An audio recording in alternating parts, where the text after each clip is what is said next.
Joe Miller looked up at the night sky and saw the strange lights again. They had been there for 3 days now. Scientists on TV said they were alien ships. Real alien ships. Not like in the movies. Everyone was scared. Joe wasn't a soldier. 6 months ago, he had been fixing roofs and building walls. Now he sat in an old high school gym that had been turned into a barracks, holding a gun that still felt too heavy in his hands. "Think they'll attack tonight?" Amy Clark asked, sitting down next to him on the steps. Amy had designed video games before all this started. Now she was part of Joe's civilian defense squad. "Don't know," Joe said. "The military guys say they're just watching us for now." The news had come suddenly. Giant ships appearing near the moon, then smaller ones moving closer to Earth. The president had gone on TV, looking pale and tired, to tell everyone that we were not alone in the universe and that the visitors, called Zorians, had sent a message: surrender or be conquered. Earth's armies were mobilizing, but there weren't enough soldiers. Not for a threat this big. So the governments around the world had called for volunteers. Anyone who could hold a gun or drive a vehicle or operate machinery, civilians becoming fighters overnight. Joe remembered the day he signed up. The line had stretched around the block. Old men who had fought in past wars. Young women who had never held weapons before. Teachers, bus drivers, office workers, all waiting to put their names on the list. "My sister called from Detroit," Amy said, checking her phone. "They're setting up defenses there too. She said half her neighborhood joined up." Joe nodded. It was the same everywhere. Some people ran and hid, but most stood their ground. What choice did they have? This was Earth, their home. The training had been quick and basic: how to shoot, how to take cover, how to follow orders. Some civilian groups got only 3 days of practice before they were given assignments. Joe's group had been lucky. They got 2 weeks. Major Rivera, one of the few real soldiers among them, walked into the gym. Everyone fell silent. "We've got movement," she said. "Satellite shows small craft breaking off from the main fleet. Could be nothing. Could be the beginning." Joe felt his heart beat faster. Next to him, Amy took a deep breath. "All defense groups need to be ready to move within 30 minutes, the major continued. "Check your gear and say your prayers, if you've got any." When she left, the room filled with nervous talking. Joe checked his gun again, making sure it was loaded properly. The helmet they gave him was too big, so he had stuffed some cloth inside to make it fit better. "I never thought I'd be doing this," Amy said quietly. "I made games about aliens and space battles. Thought it was all just fun." "None of us did," Joe replied. "But here we are." Outside, the sky grew darker as evening came. More lights appeared among the stars. Not natural stars, but ships. Lots of ships. Joe thought about his small apartment, about his tools still in his truck, about the half-finished kitchen renovation he'd been working on when the news broke. Would he ever go back to that life? The alarm sounded. The first Zorian ships landed just outside Chicago at dawn. Joe and the other civilian fighters watched from their position behind an overturned bus. None of them spoke. They just stared as the strange metal doors opened and the aliens stepped out. The Zorians were tall, at least 7 feet, with 4 arms and skin that looked like dark blue armor. They moved with perfect order, each step exactly the same as the one next to them. Their weapons glowed with a green light. "Those are the Vanguard Corps," whispered Major Rivera, looking through binoculars. "They're elite fighters. They've conquered 12 other worlds before ours." Amy gripped her rifle tighter. "How do you know that?" "Military intelligence picked it up from their transmissions," the major said. "They're very proud of it." More ships landed. Soon there were hundreds of Zorians forming perfect lines on the field. They began to march toward the city. The few real soldiers among them got radio messages in their headsets. Joe could see their faces change. "They've landed near every major city on Earth," Major Rivera told them. "Our regular forces are engaging but taking heavy losses. We're the second line of defense." Joe looked around at his group. A teacher, a bus driver, a college student, and many others who had never fought before. They were the second line of defense for the entire human race.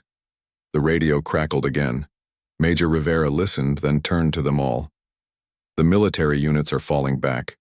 The Zorians will reach our position in 10 minutes. Remember your training. They didn't have much training to remember. Just 2 weeks of learning how to shoot and take cover. Joe's hands were sweating inside his gloves. I'm scared, Amy admitted, quietly beside him. Me too, said Joe. But we don't have a choice now. The ground shook as explosions hit somewhere ahead of them. Smoke rose from the first line of defense. Then it went quiet, which was worse. The Zorians appeared through the smoke. They walked in perfect formation, not rushing, confident. Joe could see their faces now, flat with 4 eyes and no nose, just breathing slits. Wait for my signal, Major Rivera ordered. The aliens were 500 yards away. Then 400, 300. Fire, shouted the major. All at once, the civilian defenders opened fire. The noise was deafening. Joe aimed at the nearest Zorian and pulled the trigger again and again. Some aliens fell, but most kept coming, their own weapons firing back with strange green pulses that melted anything. They hit. Move back, keep firing, ordered the major. They retreated from the bus to a line of concrete barriers. Amy stayed close to Joe, firing steadily. She hit a Zorian in the head, and it dropped. I got one, she said, sounding surprised. Keep going. Joe shouted, reloading his gun. The Zorians moved like a single organism, covering each other, advancing in waves. But something strange was happening. Their perfect formation was breaking in places. Some aliens hesitated when their comrades fell. Major Rivera was hit in the shoulder but kept fighting. They didn't expect this much resistance. Keep hitting them. A strange sound filled the air. The Zorians were communicating with clicks and whistles. They began to move differently, less certain. Joe shot another alien as it rounded the barrier. Its body fell heavily. They're pulling back, someone shouted. It was true. The Zorians were retreating, gathering their wounded, returning to their ships. Did we win? Amy asked, breathing hard. Major Rivera shook her head, clutching her wounded shoulder. No, this was just their first attack. They're regrouping. They watched as the Zorian ships lifted off, moving to a different position. Why would they retreat? They're supposed to be elite warriors, Joe said. The major looked puzzled. I don't know, but something confused them. Something they didn't expect. Amy looked at the fallen aliens on the field. They didn't expect us to fight back so hard? Maybe, said the major. Or maybe they didn't expect civilians to be able to kill their elite troops at all. Joe counted at least 20 dead Zorians. Most had been shot by him and the other civilians, not by the few military personnel. Get ready, the major said, looking at the sky. They'll be back, and next time they'll know what they're facing. Long buzzes that made everyone jump. This is not a drill, came Major Rivera's voice over the speakers. Zorian vessels have entered Earth's atmosphere. All civilian defense groups report to your assigned positions. I repeat, this is not a drill. Joe and Amy stood up together, joining the rush of people grabbing gear and moving toward the doors. Former teachers and plumbers and store clerks, now the last line of defense for Chicago. As they climbed into the trucks, Joe looked up one more time. Through gaps in the clouds, he could see them, dark shapes moving against the night sky, getting closer. The invasion of Earth had begun, and Joe Miller, who had never fought anything more dangerous than a stubborn nail, was heading to meet it. 3 months passed. The war with the Zorians continued across Earth. Cities burned, but humanity still fought back. Joe's civilian group had moved 5 times, fighting and retreating, fighting again. They were now in an abandoned shopping mall, outside Chicago. Their numbers had grown as more civilians joined them, but many had died too. Joe had a scar on his face from a near miss with a Zorian weapon. Meeting in 10 minutes, Amy told him as she walked past with a tablet in her hand. She looked different now, thinner, stronger, her eyes always alert. Joe nodded and finished cleaning his gun. He had become good at this. All of them had, in what used to be a food court, about 50 civilians gathered. Some wore parts of military uniforms taken from fallen soldiers. Others still wore their regular clothes, now dirty and torn. They all carried weapons. Major Rivera was still their leader, her arm healed but not perfectly. Next to her stood two new people. Linda Pearson, who had been a high school chemistry teacher, and Frank Gomez, who used to hunt deer before the invasion. "We have new information," the major said, "and a new plan." Amy stepped forward with her tablet. "I've been studying the Zorian attack patterns. They always follow the same formations. It's like they're playing by a rule book and can't change." She showed them diagrams of Zorian movements.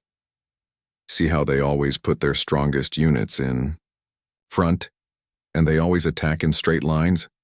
They never adapt." Joe had noticed this too. The aliens were powerful but predictable. Linda, the chemistry teacher, spoke next. "I've been making new explosives using chemicals from the mall stores. They work against Zorian armor." She held up a small bottle filled with blue liquid. "Even household cleaners can become weapons if you mix them right," Frank the hunter added. "And I've been teaching people how to set traps. The Zorians don't look for them. They don't expect tricks." Major Rivera nodded.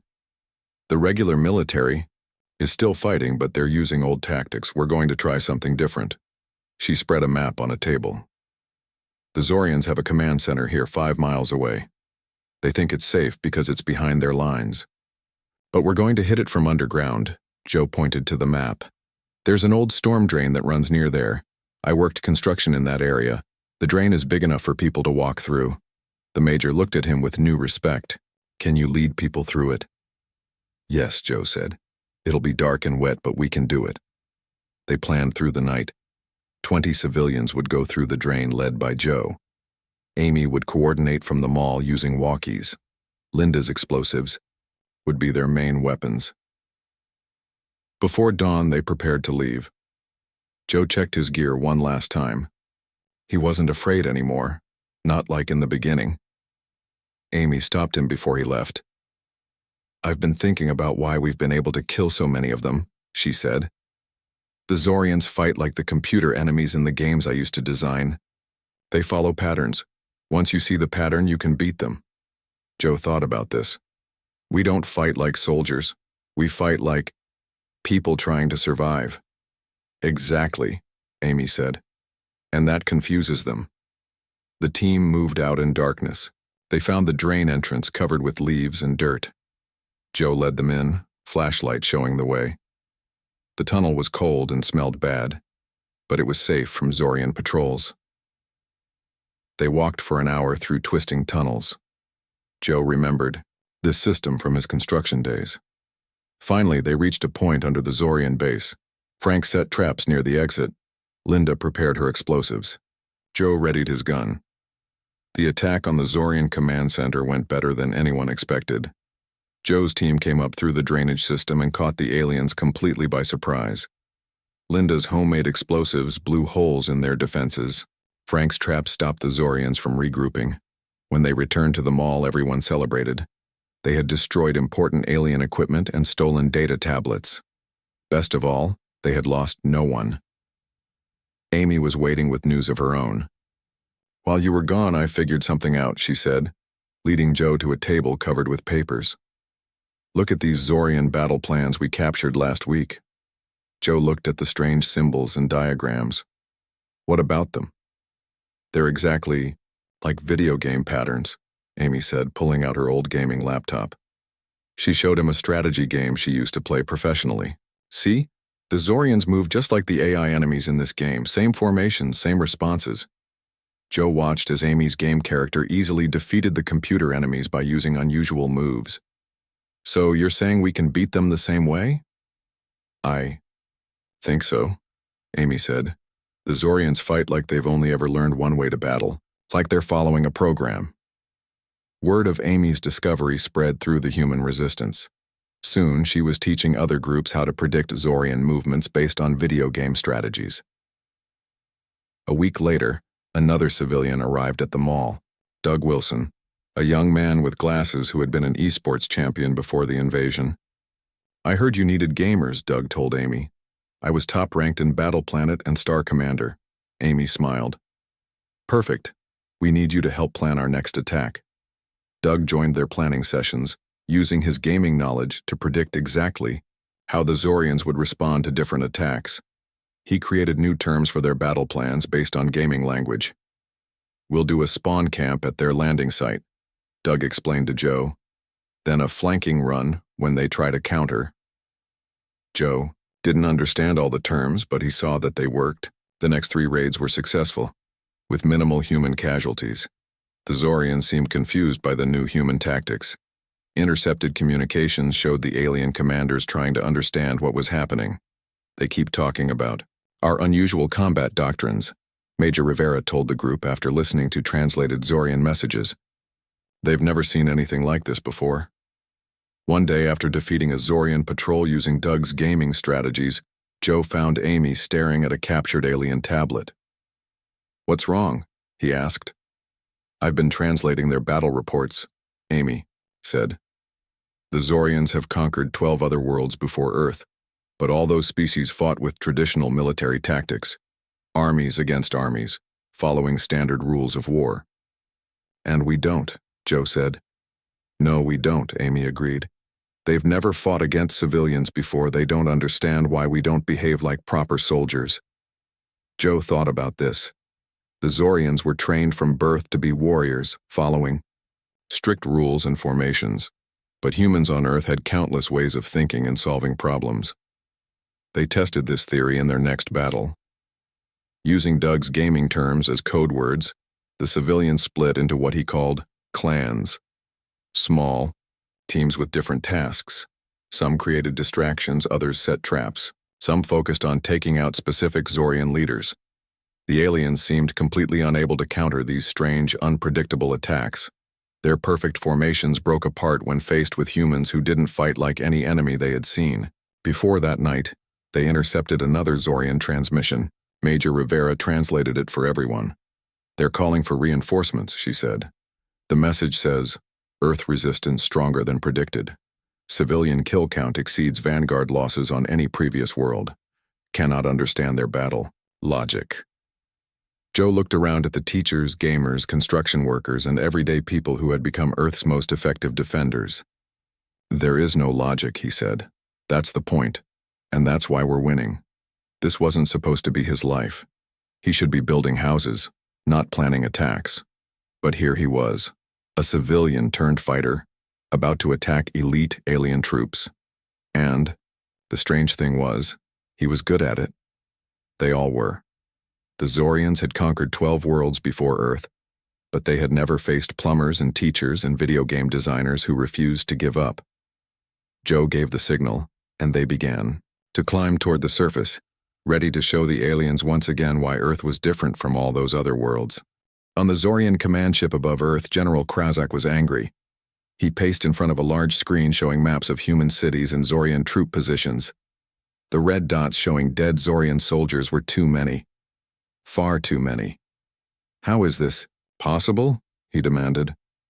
"They are not warriors. They have no training. Their weapons are primitive, yet they kill my elite troops every day." His second-in-command, Sub-Commander Vex, stood stiffly.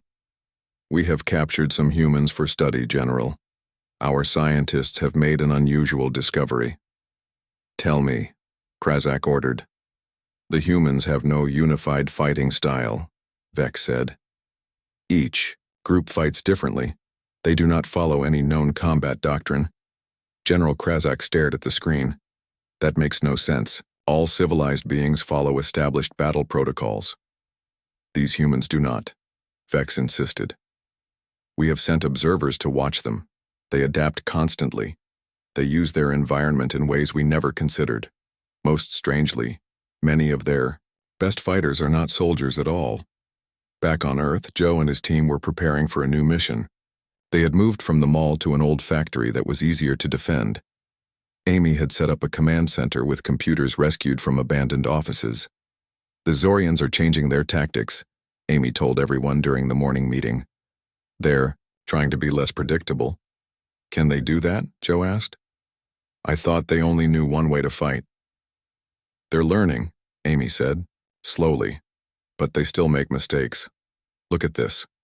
She showed footage taken by a drone Doug had reprogrammed. The video showed Zorian troops attempting to use cover and move in smaller groups, but they still moved in two perfect patterns. They're trying to copy us, Frank said, but they don't really understand why we do what we do. Linda nodded. It's like they're following a new rulebook instead of truly adapting. Major Rivera joined them, looking tired but determined. We've made contact with other resistance groups across the country. Everyone's seeing the same thing. The Zorians are elite warriors, but they have no creativity. Joe thought about his construction work. Every day on a building site brought new problems that needed new solutions. You couldn't follow a rulebook when a pipe burst or a wall wasn't straight. You had to think quickly and use whatever was available. I think I understand, he said. The Zorians were born to be soldiers. That's all they know. But we were born to be everything else. Teachers, builders, gamers, hunters. We solve different problems every day. Amy smiled. Yes, and that's why we're beating them. They've never fought anyone who thinks like us. Doug was working on his computer. I've been analyzing their new tactics. They're still predictable if you know what to look for. Like in level 12 of Galaxy Commander when the enemies try to act smarter, but still follow basic AI patterns. That afternoon they watched a Zorian ship land in a field near the factory. Instead of troops, 3 different aliens emerged. These were smaller with larger heads and only 2 arms. Scientists, Major Rivera said, watching through binoculars. They're studying us now. For the next week, the civilian fighters noticed Zorian observers watching their battles from a distance. They never engaged, just watched and recorded. They're trying to understand how we fight, Amy said during another meeting. They can't figure out why we keep killing their elite troops. Joe had an idea. Then let's show them something new every time. If they're looking for patterns, let's not have any. The plan worked. Each group of fighters used completely different tactics in each encounter. Linda's team set chemical traps one day, then used stolen Zorian weapons the next. Frank's hunters used sniping tactics, then switched to close combat. Doug's gamers applied strategies from different video games each time. The Zorian scientists seemed in 6 months into the war, a new Zorian force arrived on Earth. Huge black ships, different from the ones they had seen before, appeared in the sky. That's not good, Major Rivera said as they watched from the factory windows. Those are Immortal Guard transports. What's the Immortal Guard? Joe asked. The best of the best, the Major explained. According to intel, they're Zorians who have fought for centuries, veterans of dozens of wars. Amy looked worried. Can we beat them like the others? We have to try, Joe said. The first battle against the Immortal Guard went badly. Very badly. The new Zorian fighters didn't use the same predictable formations. They adapted quickly and seemed to anticipate human tricks. Joe's team barely escaped with their lives. Half of them didn't make it back to the factory at all. They're learning, Doug said, his arm in a makeshift sling. They watched us long enough to understand some of our tactics. Joe looked around at their reduced numbers, at the tired faces and bandaged wounds. For the first time since the war began, he felt real fear that they might lose. We need to move, Major Rivera decided. The factory isn't safe anymore. We'll head to the Appalachian Mountains. Other resistance groups are gathering there. They packed what they could into a few vehicles and left that night. Joe drove a truck with Amy beside him and Linda in the back, working on new explosives. I'm trying something different, Linda said as they drove. If the Immortal Guard has studied our old tricks, we need new ones. They traveled for 3 days, avoiding Zorian patrols. The mountains were green and thick with trees, good for hiding. They found other human fighters already there, living in caves and small cabins. Joe's group set up in an abandoned ranger station. It had a radio tower that Amy could use to communicate with other resistance cells. The Immortal Guard is hitting cities hard, she reported after listening to messages. But they're avoiding the countryside. They don't like fighting in forests or mountains. That makes sense, Frank said. Forearms are great in open space but could be a problem in tight places with lots of branches and rocks. This gave Joe an idea. We should fight them where they're uncomfortable. Use the landscape against them. Doug, his arm healing, was working on a new project. I've been thinking about the Immortal Guard. They remind me of the final bosses in horror games, tough, smart, and scary. How do you beat final bosses? Joe asked. Doug smiled.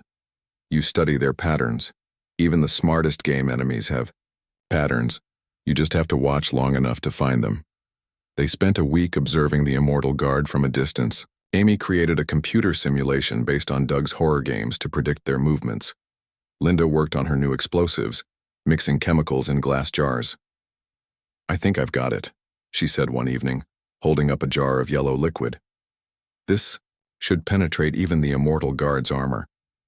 Joe used his construction knowledge to design traps that would work in the forest. Frank taught everyone how to move silently through the trees.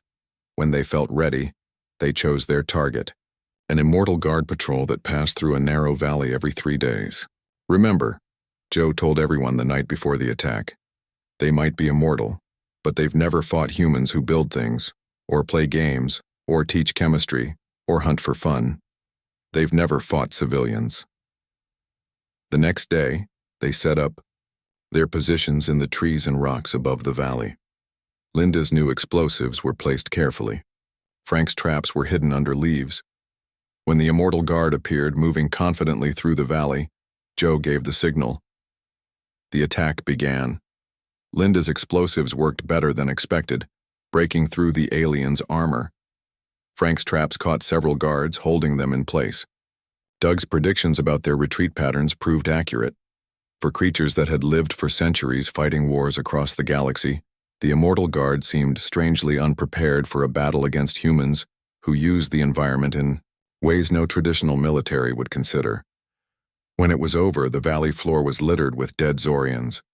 The humans had lost only 3 people. Joe helped gather their equipment and weapons. Why are we so good at this? He asked Amy. We're not soldiers. Maybe that's exactly why, she answered. Maybe being a civilian on Earth prepares you for war better than being born a warrior. Increasingly confused, their troops continued to die. On the command ship, General Krazak received a report from his science team. General, our conclusion is unexpected, the lead scientist said. The humans' greatest military strength is that they have no military training. They do not think like warriors. They think like civilians. Krazak stared at the scientist in disbelief. That makes no sense. Nevertheless, the scientist replied, their civilian kill count now exceeds that of our elite Vanguard Corps by a ratio of 3-to-1. We have never seen this on any world. For the first time in his long military career, General Krazak felt afraid. Word spread quickly about the victory over the Immortal Guard. Resistance groups from across the country sent messages asking how it was done. Amy spent days sharing their tactics with other civilian fighters. One morning, Joe was checking the perimeter when he saw Major Rivera running toward the ranger station. We've got a problem, she said when she reached him. The Zorians are taking civilians prisoner now, not killing them, just taking them. Inside, she showed everyone a map with red circles. These are the abduction sites. They're targeting specific people, mechanics, teachers, artists, people with skills. They're studying us, Amy said, trying to figure out why we fight differently. 2 days later, they intercepted a Zorian transmission. It gave the location of a ship where the captured humans were being held. It's a research vessel, Major Rivera translated. Not heavily defended, they think we can't reach it. Joe looked at the coordinates. The ship was hovering over what used to be a small town about 50 miles away. We need to rescue those people, he said, and find out what the Zorians have learned. They planned the rescue carefully. Linda prepared more of her special explosives. Frank and Doug trained a small team in stealth movement. Amy studied the Zorian ship designs they had captured earlier. There should be access points here and here, she said, pointing to a diagram. If we can get inside, I might be able to access their main computer. They moved out at night, 20 of their best fighters. Joe led one team while Frank led another. They approached the town from different directions using the cover of trees and abandoned buildings.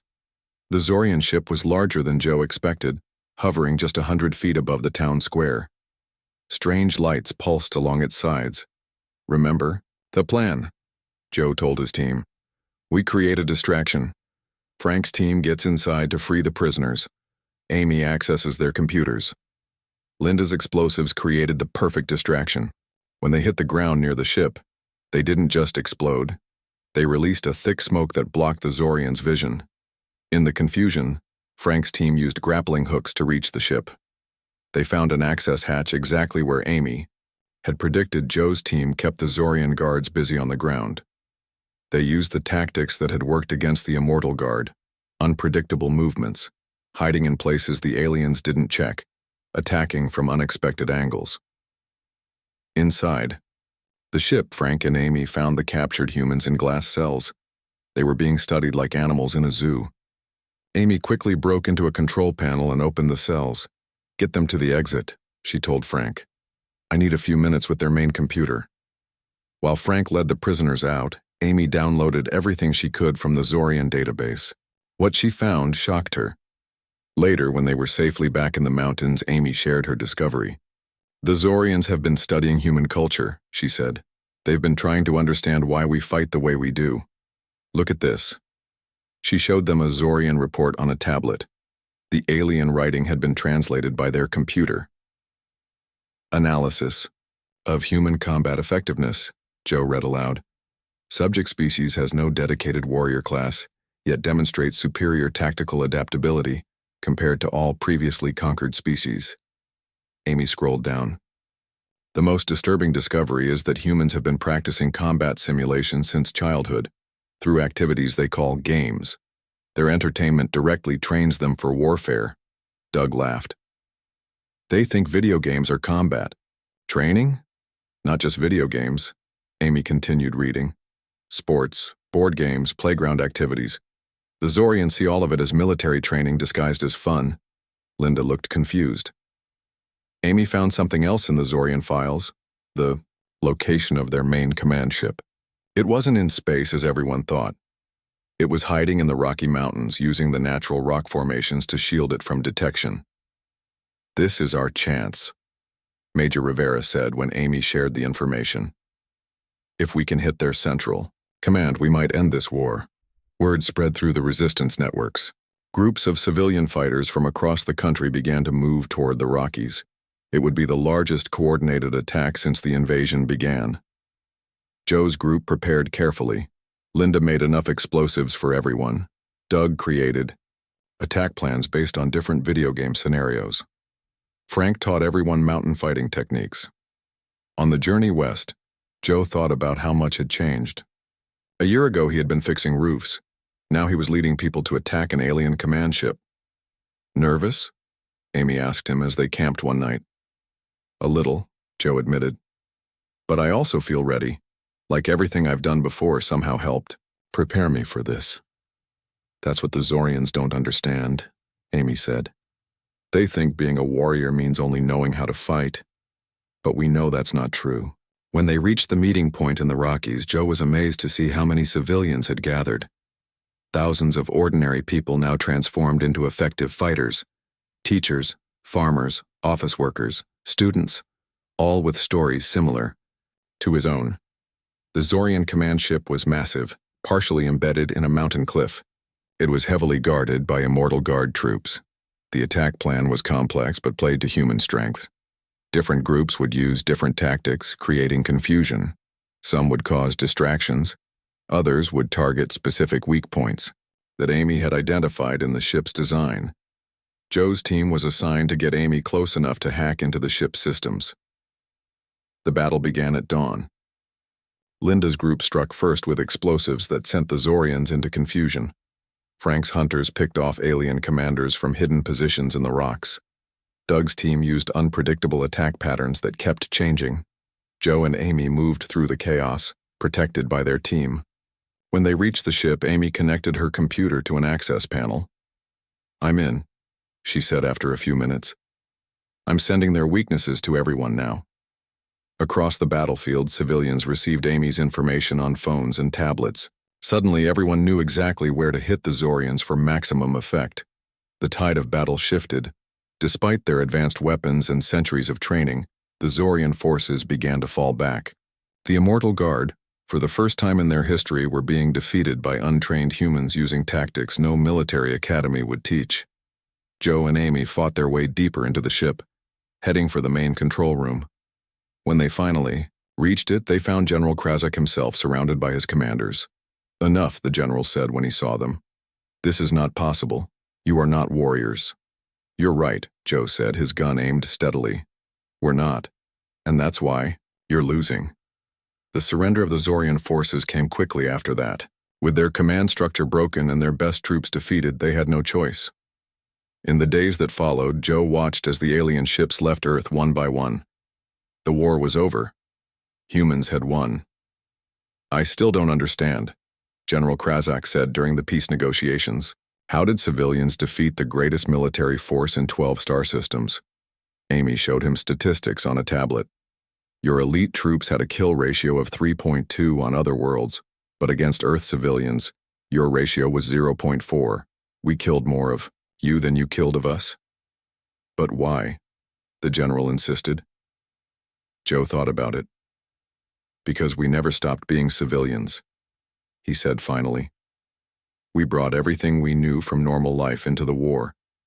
You trained your people to be only warriors. We trained our people to be everything else." As the last Zorian ship left Earth's atmosphere, Joe stood with Amy, Linda, Frank, and Doug on a hillside watching it go. "What do we do now?" Linda asked. "Go back to our old lives?" Joe looked at the ruins of cities in the distance, waiting. To be rebuilt. He thought of all the skills they had, building, teaching, creating, playing, the same skills that had won the war. "We were never just one thing," he said. "That's what saved us. And that's what will help us rebuild." "That's ridiculous, is it?" Joe asked. "Think about it. The games we play teach us to solve problems, work in teams, adapt to changing situations. Isn't that what we've been doing in this war?" Major Rivera read the final part of the report. Conclusion: Earth contains no true civilians. Every human is a potential warrior with unique combat intuition. This explains their unexpected kill ratio against our elite forces. Joe looked around, at the group. Teachers, gamers, builders, all now effective fighters. "They're right," he said quietly. "We've been training for this our whole lives. We just didn't know it."